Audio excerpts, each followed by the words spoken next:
بسم اللہ الرحمن الرحیم۔ السلام علیکم ورحمۃ اللہ وبرکاتہ۔ میں محمد اسامہ سرسری الفاظ قرآن کی لغوی، صرفی اور نحوی تحقیق کا سلسلہ جاری ہے۔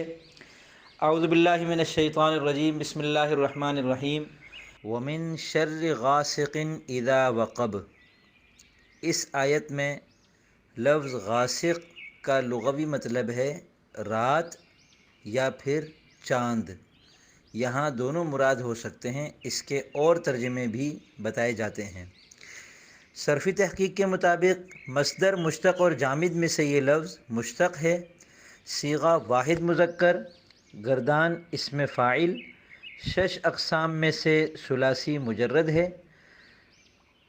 باب ضرب یضرب، اور 7 اقسام میں سے صحیح ہے۔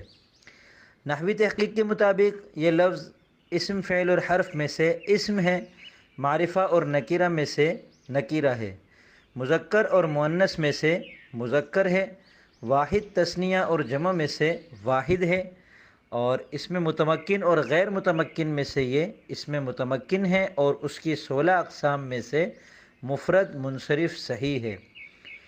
اسماء عاملہ میں سے یہ اسم فاعل ہے، اور اسماء معمولہ یعنی مرفوعات، منصوبات اور مجرورات میں سے یہ مجرور باضافت ہے، یہ مضاف الیہ ہے شر کا، اور لفظ شر اس کا مضاف ہے۔